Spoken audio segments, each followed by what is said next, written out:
Here's what productivity experts miss about this whole corporate world. It's built around teamwork, not solo work.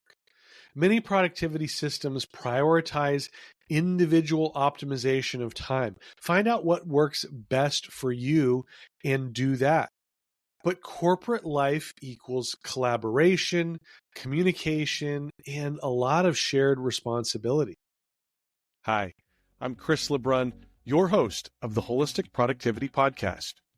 As someone who's never been afraid of dreaming big and going for it all, I often find myself with a lot on my plate. I'm a husband and father, a nonprofit fundraiser, and an entrepreneur. What I've realized is my view of productivity was pretty toxic. After decades of believing that in order to do more, you had to work harder, I began to see productivity as this beautiful thing.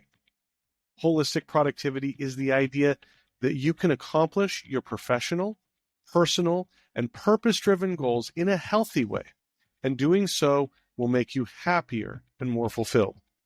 Join me each week as we break down myths about productivity, share practical tips for maximizing your time, energy, and focus, and hear from others about their productivity journey. This is the Wholistic Productivity Podcast. Welcome to episode number 38 of the Wholistic Productivity Podcast. My name is Chris LeBrun. I'm your host. I'm a productivity coach, and I am grateful that you are here for this episode.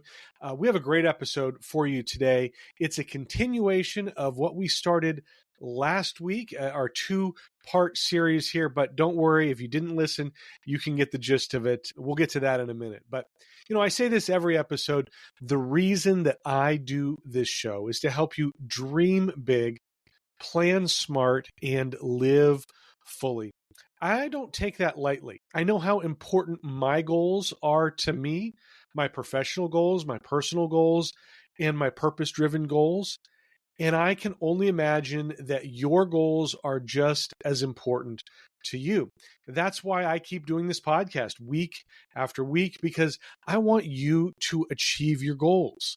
I want you to have that feeling of relief and excitement and pride when you achieve your dreams.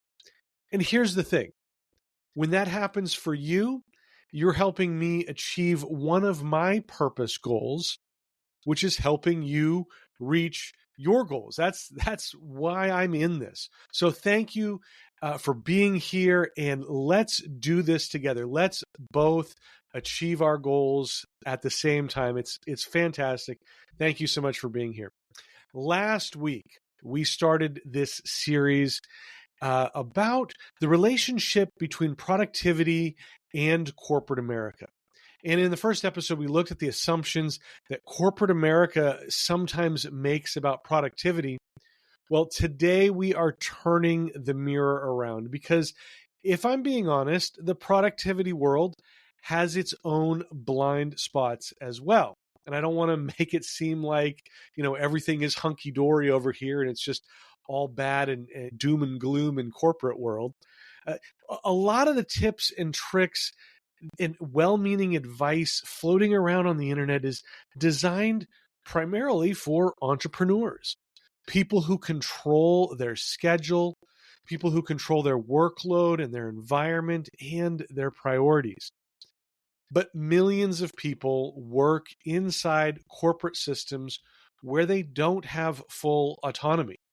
Your calendar is shared, your meetings are mandatory, and oftentimes your priorities are set by somebody else, right? When productivity advice ignores that reality, it can make people feel like they're failing when they're actually doing their best inside some very real constraints. So today, we're going to explore what productivity experts often get wrong about productivity in corporate America, and what it looks like to thrive productively within those structures. Look, this doesn't mean that you have to blow up your calendar or quit your job to chase a dream, but we are going to focus on creating small, intentional shifts within the world that you are actually working in. And again, like I said, if you haven't listened to part 1, I'll put a link in the show notes. You can go back and listen to that, but this episode should stand on its own if you haven't listened to that one. You won't be lost. So let's get into it here. What is the fundamental disconnect that productivity experts assume when we are giving you advice and how to be more productive? Well, a lot of that boils down to autonomy. Corporate employees rarely choose their work. There's a job description for every single job in corporate America, even the CEO. There are KPI and corporate goals that govern our priorities. And these flow downstream. And the quote unquote lower you are on the org chart, the less autonomy you probably have, right? That includes your schedule. If you work in corporate, you have required meetings and events that are scheduled for you. And it's very difficult to decline those assignments or those meetings. And you also rarely control your communication norms. Now, look, we're going to dive into all of these, expand on them, but that's kind of the overview of what we are looking at here and what the reality is. A lot of this advice, like I said, is built around or aimed at entrepreneurs, people who have control. And that just doesn't translate well. So we're going to talk about some of those things that you will often hear me and other productivity coaches talking about when it comes to best practices for productivity. One of the big ones that we talk about, I know I've talked about it, is designing your day or structuring your day around your energy. Put your high energy tasks at a time when you have a lot of energy. Well, this is beautiful in theory if you're an entrepreneur or if you work from home. But it's almost impossible if your boss schedules a meeting at 9 a.m. every day, right? Corporate life is structured around team rhythms, not personal rhythms.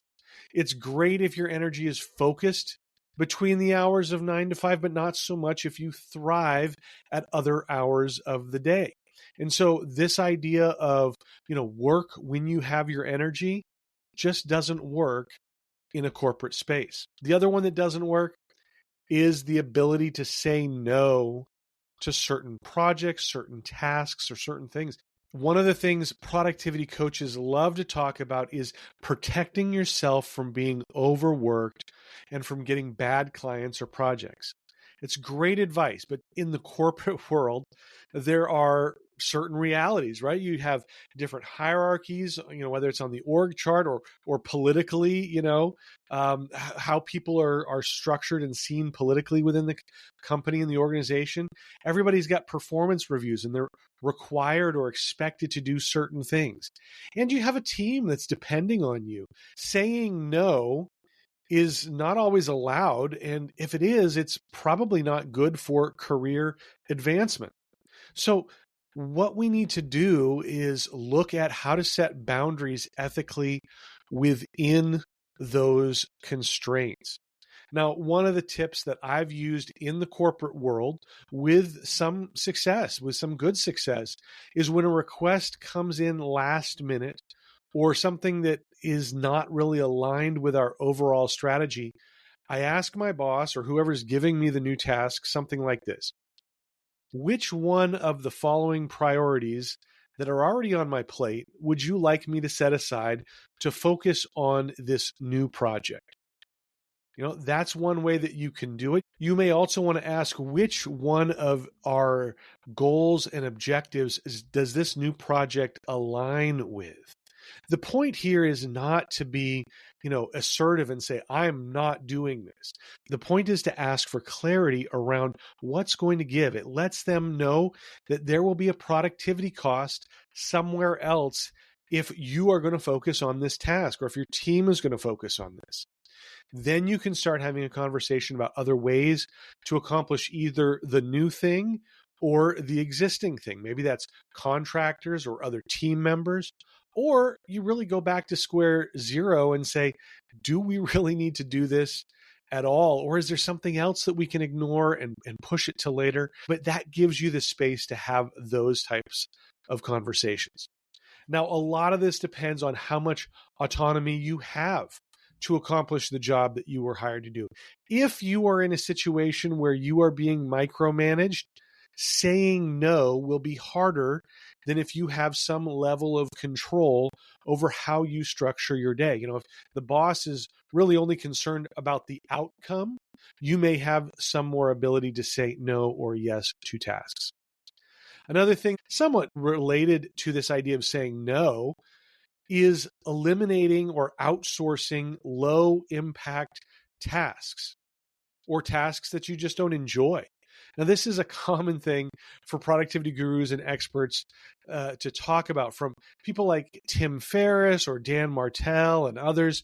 Look, the common adage is that there's a large portion of the work that you do that you really shouldn't be spending time on. Your time is better spent bringing more value and ROI to the organization by focusing on higher impact tasks. But since these low impact tasks need to get done, you should just designate them or delegate them or outsource them.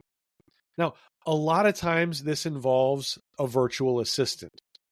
But if you work in a corporate environment, you can't just hire a virtual assistant for yourself, right? That seems ludicrous. They're not just going to give you money to hire someone to do the work that they are already paying you to do. And if you decide that you want to, for some reason, pay for this out of your own pocket, you may still run into corporate rules or systems that prohibit this type of thing from happening, whether it's privacy or ownership of work or even just access to network files, the security limitations. Delegation is often limited by reporting lines and internal processes. So I can't just take it to somebody else on the team and say, hey, I don't want to do this, you do that. And really, what would that look like to tell them, you're not as important as I am. I bring more value to the team. No, you don't want to do that. That's politically not good. There's perception matters there, right? So that's not something that you want to do either. Yes, your company may ultimately benefit from you outsourcing or delegating these low impact tasks, but this will probably take a lot of conversation to get leadership on board, and it may take some time for them to actually see the results as well. So even if they do let you do it, you're probably going to be on a very short leash. Now, another version of this same idea or mentality is to really lean into that 80-20 rule, also known as Pareto's principle. And that idea is just get rid of 80% of your customers that only bring you 20% of your revenue so that you can focus on more customers that are similar to the 20% of your current customers that are bringing you 80% of your business. Now, this is great for entrepreneurs, right? They want to get rid of those 80% of customers that are taking tons of time and not really bringing a whole lot of revenue to the table. Now, if you can have this type of conversation with your leadership team and look at this as a strategy for the organization overall, that's great. And I would highly recommend having that kind of conversation. But can you imagine the fallout if you just unilaterally decided that you were going to ditch 80% of the company's customers? They're going to unilaterally ditch you, and you're going to have all the time in the world you want to do whatever it is you want because you ain't going to be working there no more, right? Like that just isn't possible. Another thing that we talk about all the time in the productivity space is blocking time for deep work. Now, this is something that you might have some opportunity to do in the corporate world, but blocked time doesn't work well when there are a slew of mandatory meetings and when you have to coordinate schedules with other team members and coworkers. Many employees have shared calendars and their boss can override things that are already scheduled on their calendar. Look, I've had times where the only time my boss or a team member could meet was in the middle of time that I wanted to use for deep work. And so I have to then decide, who am I going to disappoint in this situation? And sometimes, honestly, it's just better to disappoint myself and say, well, look, I'll try to figure out how to get deep work in somewhere else. And let's face it, interruption culture already makes deep work a system level issue. It's a problem. Not everyone is lucky enough to have an office with a closed door. I think I've told the story of my coworker, Ashley. We worked together about 10 years ago, and she was in a cubicle. Ashley was one of the writers at our nonprofit, and regularly she would put up a sign telling people, stay away. I'm writing. I'm trying to be in the zone. And I sat right across from Ashley, and I would watch. Inevitably, as she hung that sign on her cubicle, people would still come in and ask her questions throughout the day, interrupting her writing, interrupting the deep work that she was trying to do. Now, many people didn't see it, but I've also seen people who just thought that they were more important. I've actually seen that where people go and open up a closed door and barge into a meeting or to an office because they just need to talk to you in that moment. I mean, that is a whole nother level. It's one thing if you don't see the sign, but when you see that door closed and you think that your issue is more important, okay, that's a whole nother conversation that we won't go down. Here's another one that you may have heard. If a job drains you, just quit. Now, I understand if you are in a toxic environment, your mental health is at risk. And that's why, people, especially like myself, talk about your mental health and how important that is. There are times that you may need to look for new opportunities that protect you and shield you from these types of situations. But not everybody can just walk away and replace the income that they are earning or risk instability for their family.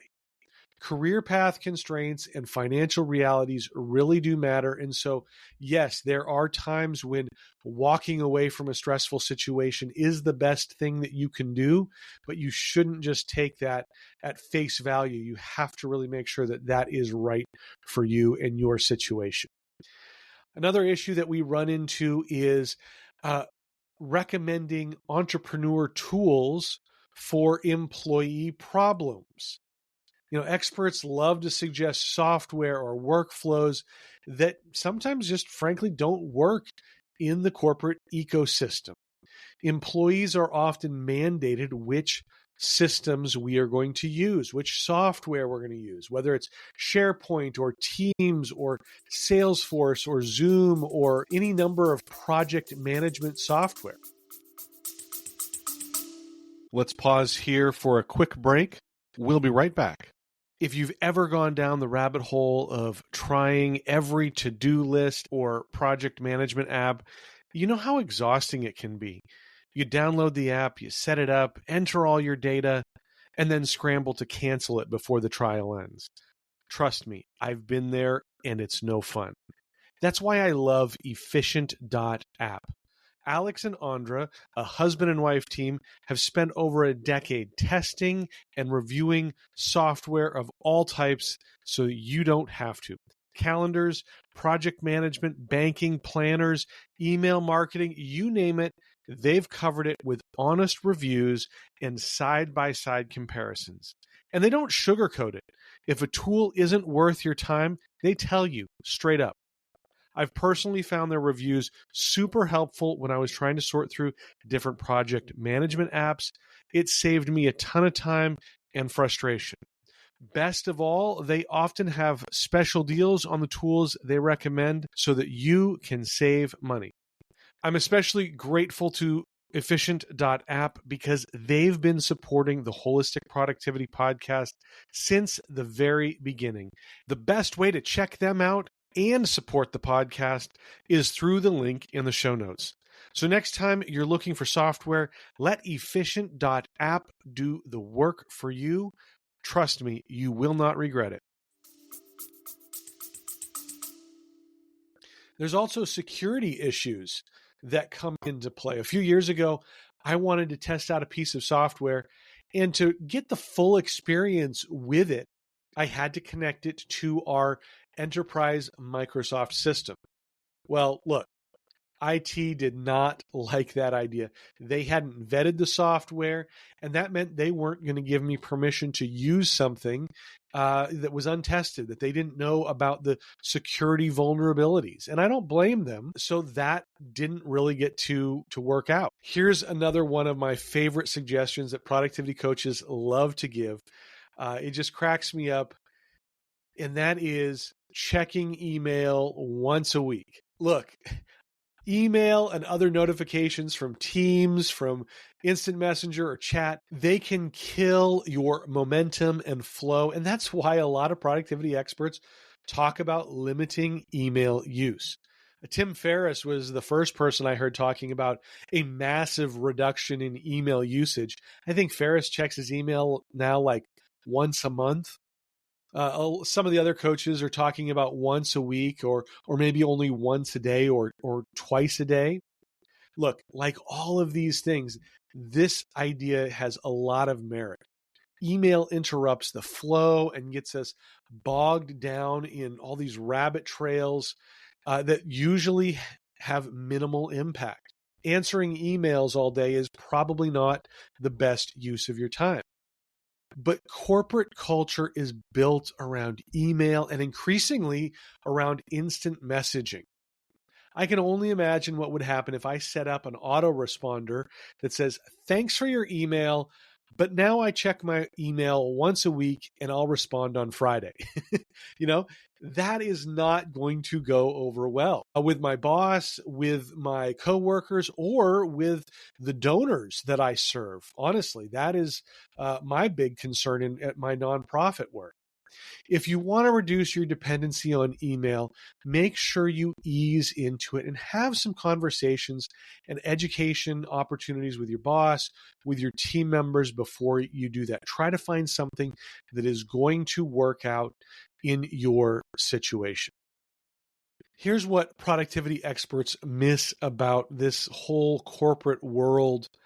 It's built around teamwork, not solo work. Many productivity systems prioritize individual optimization of time. Find out what works best for you and do that. But corporate life equals collaboration, communication, and a lot of shared responsibility. It also includes meetings. As bad of a habit as that is, as bad culture as that may be, it's part of our cultural infrastructure. Most organizations wouldn't know how to function without meetings. And I'm not saying that's a good thing or that we should excuse that. But for many, they serve a lot of different functions. You know, it's part emotional, it's part political, it's part alignment and communication. Many times meetings reflect trust and ownership and ultimately come down to help shape organizational clarity. These things have value in the corporate world because of the size of most corporate organizations. You know, small teams, entrepreneurs and solopreneurs don't need as many meetings because the nature of their work is often more aligned. And there's not as many moving parts, so it's not as necessary. Performance is also a social thing. It's not just personal. Again, there's teamwork that goes into these. It's not just one person trying to accomplish everything. And promotions, raises, and projects hinge on relationships. Unfortunately, productivity advice that ignores that misses the real game. So, what actually works for corporate professionals? I want to take some time here to just look at some of the ways that we can actually take advice from productivity experts and use it in the corporate environment. What corporate employees need to do is, number one, understand the philosophy behind the productivity advice that they're getting or reading. You know, you need to know why checking email 12 times an hour is killing your productivity. So that's number one. Number two, develop some alternatives or variations that will still meet the objectives of the productivity tip, but is doable within your corporate culture. And honestly, that's going to vary from one organization to the next. There's no one size that fits all, even in the corporate space. Number three, you need to open lines of communication with your boss and your team. Talk through the challenges with them without making accusations, and present your suggestions.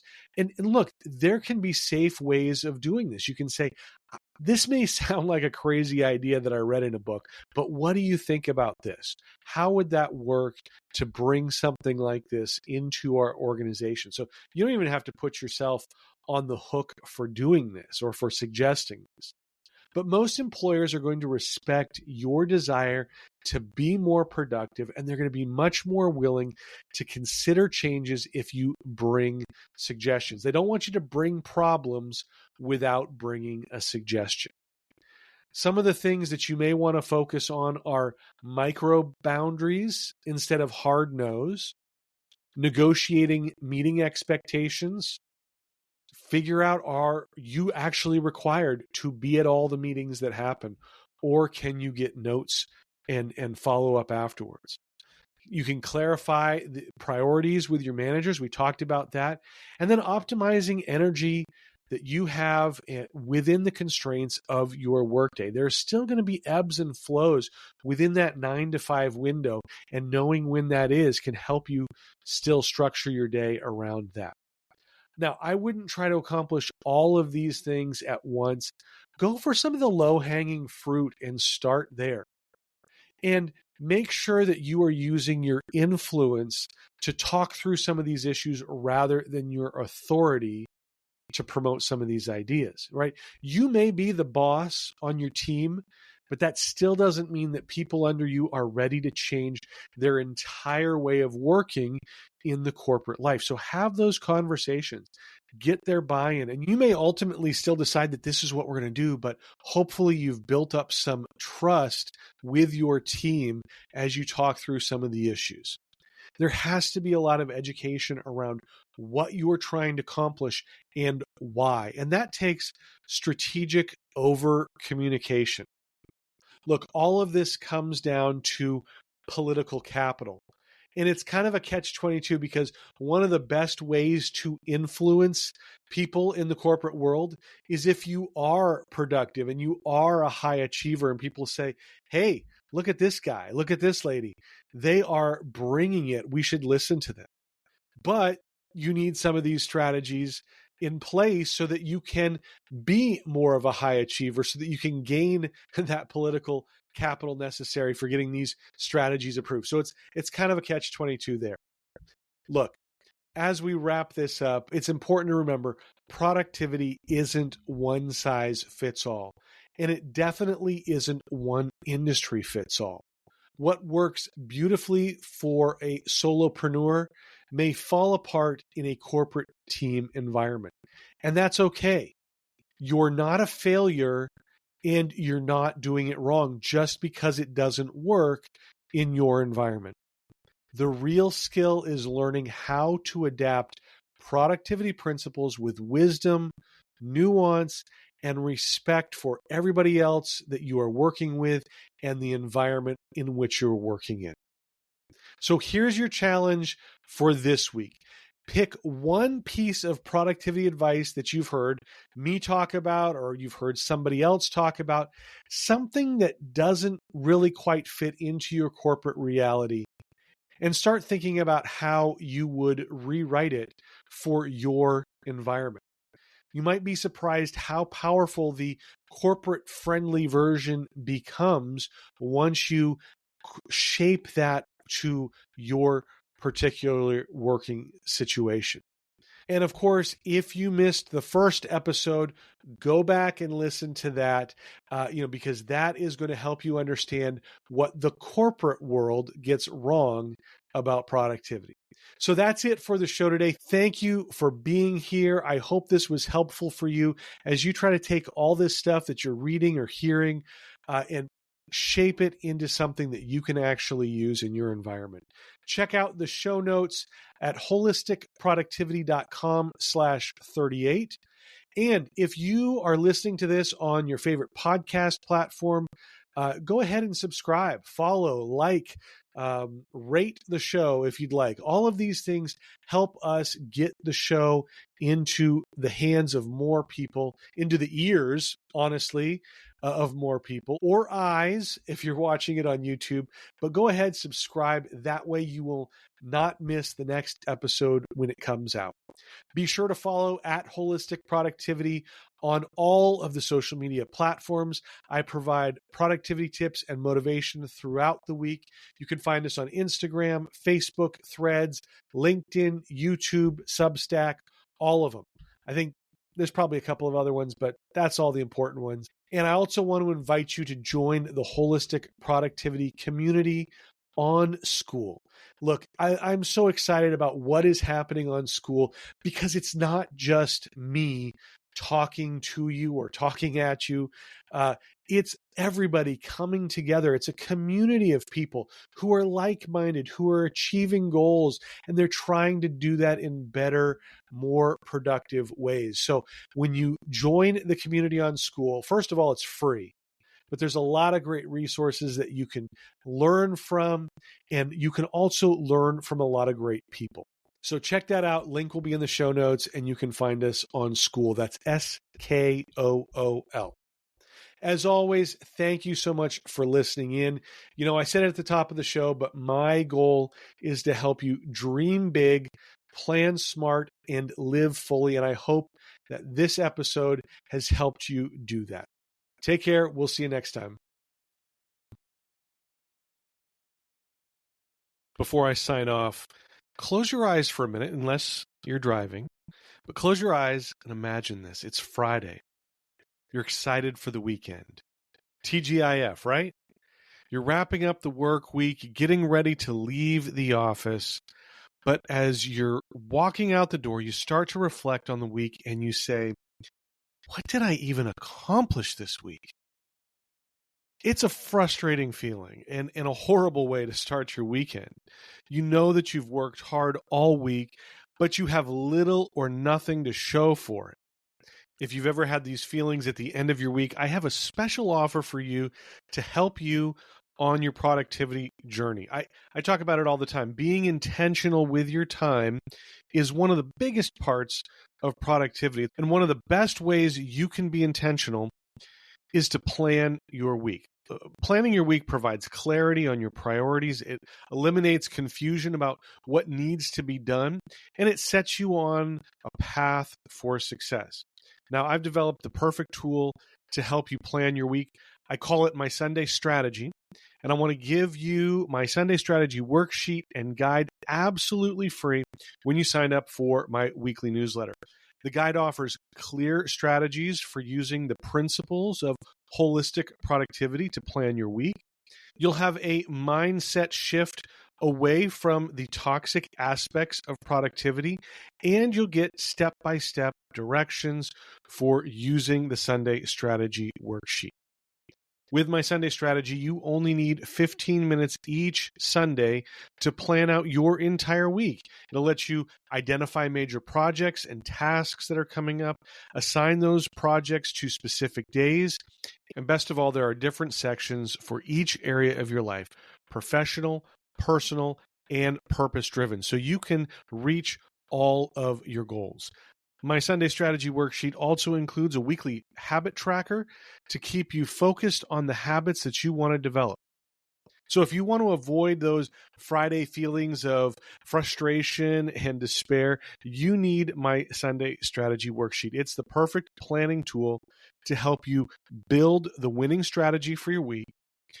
It's a resource you can come back to each day to keep you focused on reaching your goals, and it's an accountability tool to help you track your progress. Basically, it can help you have the most productive week ever. Like I said, it is completely free when you sign up for my weekly newsletter, which also features more strategies and tips to help you dream big, plan smart, and live fully.